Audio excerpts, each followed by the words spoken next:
Morning बच्चों, चलो भाई शुरू करते हैं नया टॉपिक। ठीक है,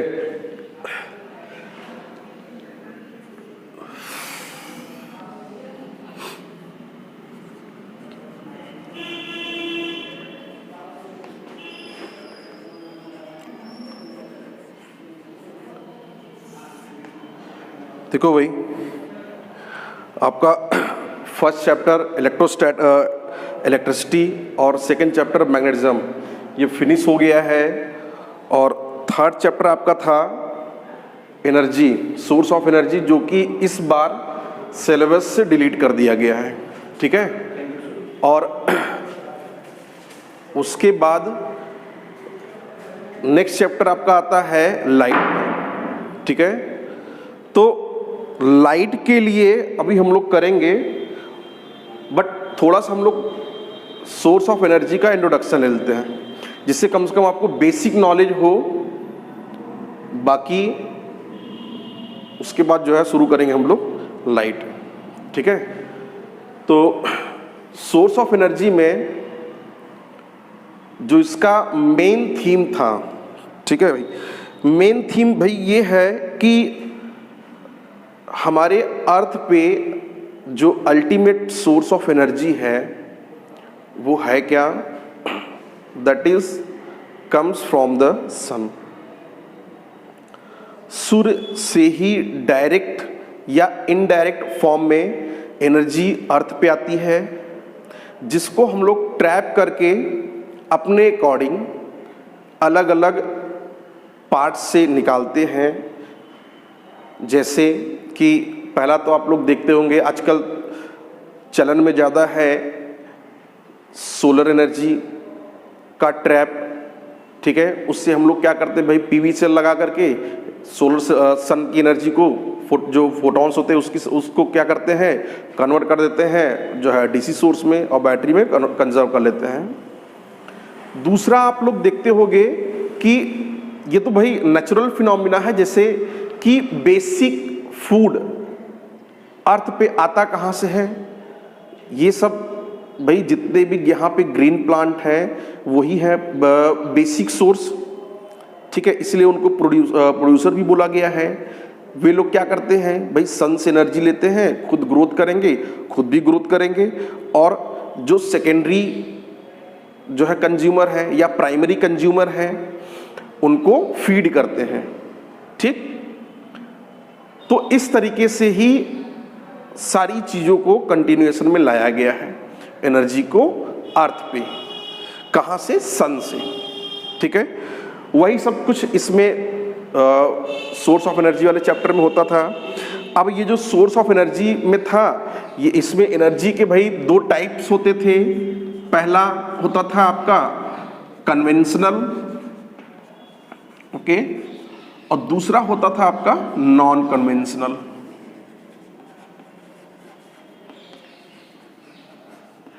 ठीक है भाई, देखो कन्वेंशनल की अगर हम बात करें तो कन्वेंशनल का मीनिंग होता है आपका जो पुरानी चीज़ों से, जो पुरानी पद्धतियों से चला आया हो।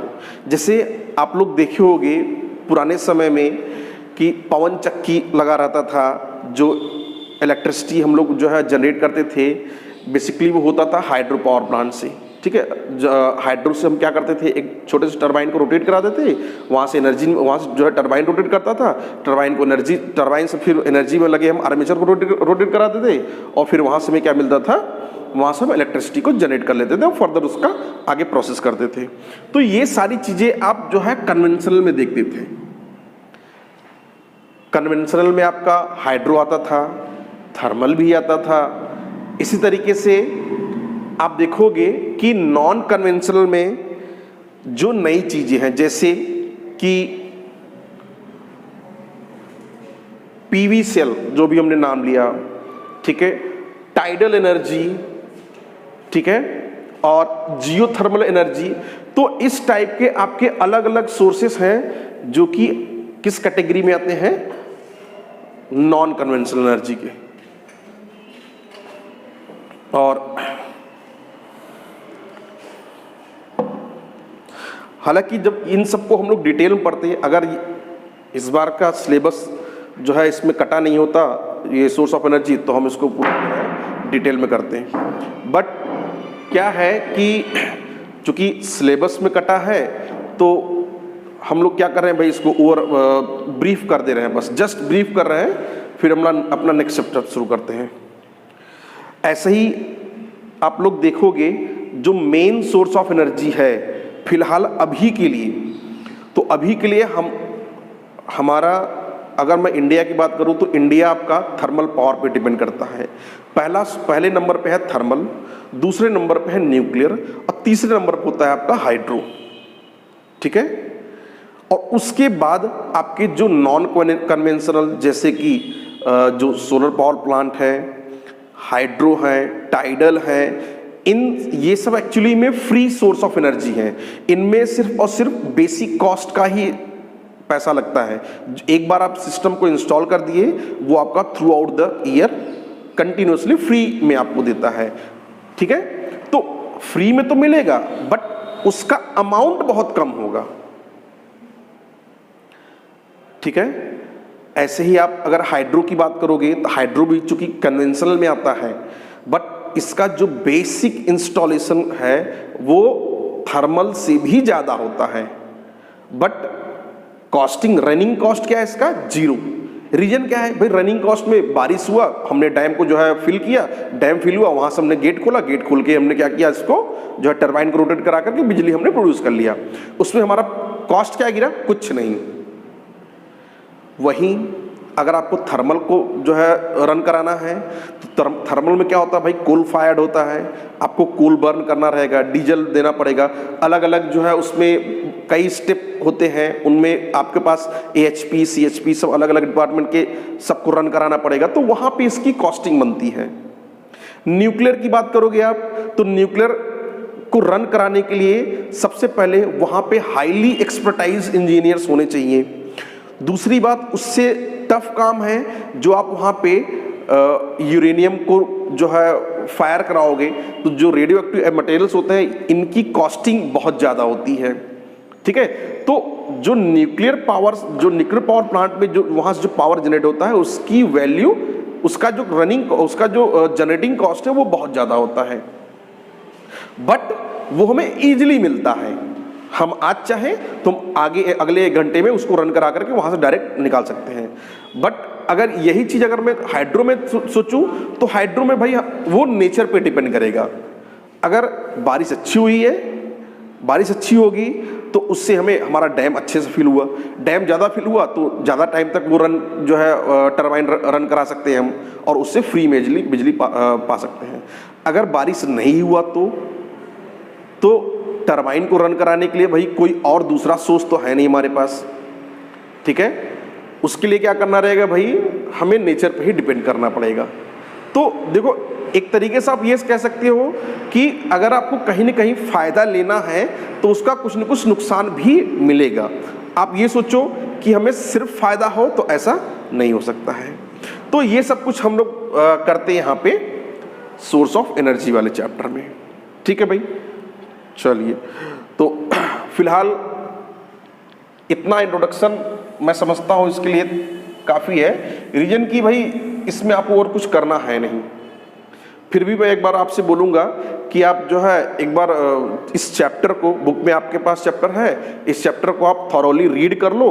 अगर कुछ डाउट हो तो आप मुझे पर्सनली कांटेक्ट कर सकते हो, ठीक है। तो नेक्स्ट चैप्टर आपका आता है लाइट। बहुत ही इंपॉर्टेंट चैप्टर है, ठीक है। तो चलो भाई कंटिन्यू करते हैं। तो हमारा नेक्स्ट चैप्टर है भाई लाइट, और इसमें बहुत इंपॉर्टेंट चैप्टर है।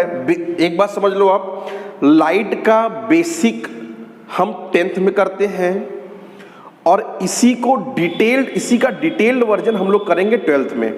यहाँ पे हम आपको सारा डेरिवेशन करके नहीं बताएंगे, ठीक है। अगर आपको डेरिवेशन चाहिए तो पर्सनली कांटेक्ट करोगे तो डेरिवेशन हो जाएगा, बट आपके सिलेबस में डेरिवेशन का कोई मीनिंग नहीं है फिलहाल यहाँ। हाँ, आपको उसका मीनिंग आना चाहिए, उसमें हम किस तरीके से फॉर्मूले में उस टर्म को, मान लो आप कोई क्वेश्चन कर रहे हो लाइट का और किस तरीके से फॉर्मूले में बैठाना है, वो सब कुछ यहाँ बताया जाएगा ना। चलिए फिर शुरू करते हैं भाई नेक्स्ट चैप्टर लाइट। तो लाइट को शुरू करने पे सबसे पहले तो लाइट का मीनिंग ही समझते कि लाइट है क्या। अभी हमने देखा कि सोर्स ऑफ एनर्जी क्या था हमारा, अर्थ पे सन। तो सन ही मेन सोर्स है अर्थ पे लाइट के लिए, ठीक है। अर्थ पे लाइट कहाँ से आता है हमें, कहीं किसी जो है स्टार्स तो आएगा नहीं, या किसी दूसरे गैलेक्सी से तो आता नहीं है भाई, आता कहाँ से है, सन से। तो लाइट क्या होता है basically, it is a combination of energy which comes on the earth from the sun, ठीक, in the form of electromagnetic waves, ठीक है। तो लाइट में आप समझिए, लाइट में इलेक्ट्रिकल या इलेक्ट्रिसिटी और मैग्नेटिज्म, ये दोनों का कॉम्बिनेशन होता है, दोनों का कंबाइंड इफेक्ट आप लोग पढ़ते हो लाइट में, ठीक है। तो लाइट को आप ऐसे डिफाइन करोगे, it is a energy which enable us to see the things. लिख लो, it is an energy which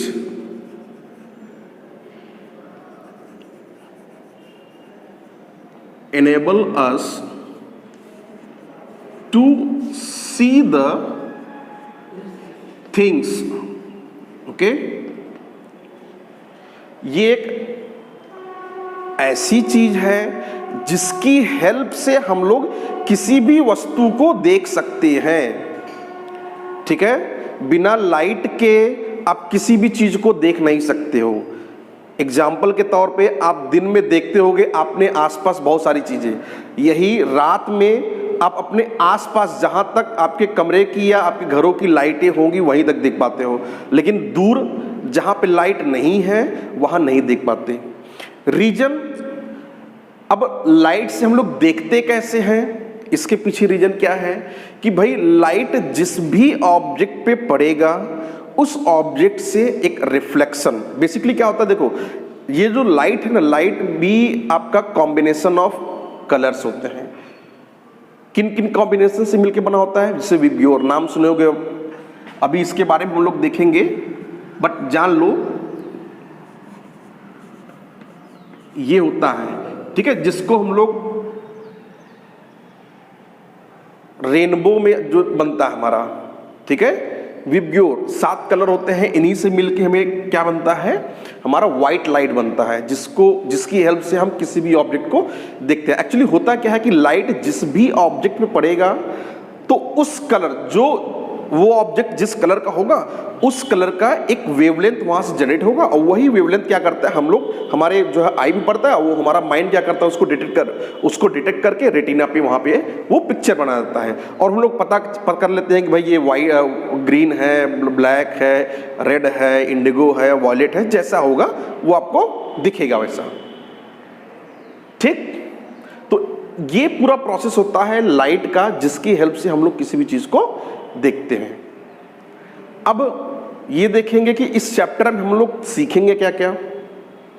तो पहला टर्म आता है, सबसे पहला टर्म है रिफ्लेक्शन, ठीक है, डिस्कस करेंगे इसके बारे में। नेक्स्ट टर्म है रिफ्रैक्शन। अब देखिए इन दोनों में बहुत ज्यादा का डिफरेंस नहीं है, यहां पे सिर्फ एल दे दिया, यहां आर दे दिया, ठीक है, मीनिंग वाइज तो बहुत डिफरेंस नहीं है, बट जब इसको हम लोग समझेंगे तो वहां पे चीजें बदल के आएंगी। जैसे आप देखो रिफ्लेक्शन का मतलब क्या होता है, आप देखते होगे भाई अपना आईना, चेहरे में देखोगे अपना चेहरा आईने किसी भी भाई देखोगे मिरर में, तो आपको क्या दिखता है, आपका खुद का चेहरा दिखता है, that is due to reflection, कि आपका जो भी इमेज है वो क्या हो रहा है, आईने से टकरा के वापस आपको दिख रहा है। अब अगर सोचो कि एक ग्लास हो, ठीक है, ट्रांसपेरेंट ग्लास। अगर आप अपने आप को ट्रांसपेरेंट ग्लास में देखो तो क्या आपका कंप्लीट इमेज दिखता है क्या? नहीं, उसमें आपके इमेज का कुछ पार्ट, ऐसा बोलो कि धुंधला दिखता है, ठीक है, क्योंकि आपको उस मिरर के पीछे की भी चीजों को देखने का मौका मिलता है। इससे भाई एनर्जी को क्या, भाई आपकी कुछ एनर्जी तो चली गई उस तरफ, आपका जो इमेज था, आपका जो इमेज था, इमेज का कुछ पार्ट क्या हुआ, वो ग्लास के उस तरफ चला गया और कुछ पार्ट वापस से बाउंस बैक किया, रिफ्लेक्ट किया। तो इसकी वजह से भाई कुछ न कुछ इमेज का लॉस हुआ और आपको वही रिड्यूस्ड फॉर्म जो था वो आपको देखने को मिला। तो वहां पे आप देखोगे that is due to refraction. इस वजह से वहां आपको कंप्लीट जो है आपका जो भी इमेज है वो दिखता नहीं है।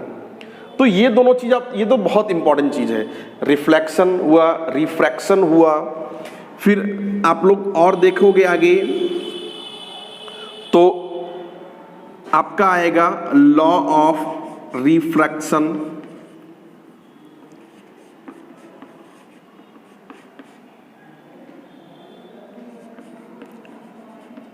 ठीक है, फिर आगे वो चलोगे तो हम लोग देखेंगे यहां पे स्नेल्स लॉ आ जाएगा। ठीक है, इन सब पे कुछ क्वेश्चंस भी बनते हैं। फिर हम लोग देखेंगे भाई मिरर फॉर्मूला देख लेंगे, लेंस फॉर्मूला देखेंगे। डेरिवेशन नहीं करना है, डेरिवेशन आपके सिलेबस का पार्ट नहीं है, तो डेरिवेशन पे हम लोग चर्चा नहीं करेंगे। फॉर्मूला देखेंगे, फॉर्मूला आपको लर्न करना है और उसके बेस पे हम लोग अपना क्वेश्चन डिसाइड करेंगे। तो लेंस फॉर्मूला देखेंगे। नेक्स्ट आपका है भाई मिरर फॉर्मूला देख लेंगे।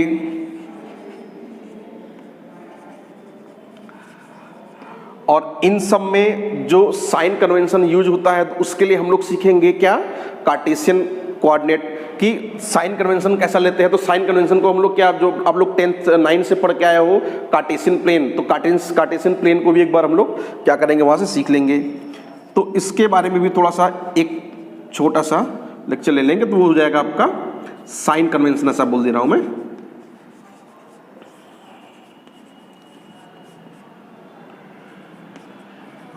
इसमें जो है आपका बेसिकली कार्टेशियन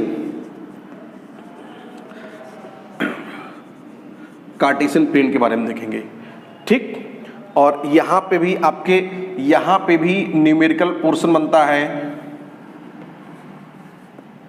ठीक है, यहां पे भी न्यूमेरिकल पोर्शन बनता है। लेंस फॉर्मूले, मिरर फॉर्मूले, इन सब में न्यूमेरिकल पोर्शन बनते हैं। इसकी हेल्प से हम लोग क्या करेंगे, साइन कन्वेंशन की हेल्प से क्या करेंगे, आपका न्यूमेरिकल पोर्शन सॉल्व करेंगे। ठीक है बच्चों, चलो फिर। तो आज जो है आपका इंट्रोडक्टरी पार्ट था, जिसमें हम लोगों ने देखा जो डिलेटेड पार्ट था हमारे 10th के सिलेबस से, सोर्स ऑफ एनर्जी। हालांकि थोड़ा सा उसका भाई एक बेसिक इंट्रो लिए हैं, बाकी उसे आपको पढ़ना है। नेक्स्ट आपका सिलेबस जो है लाइट, ये आप जो है यही सेम कैरी फॉरवर्ड होगा 12th में, तो इसको हमें पढ़ना है डिटेल में। ठीक है, चलो भाई, बाकी मिलते हैं नेक्स्ट लेक्चर में। ओके।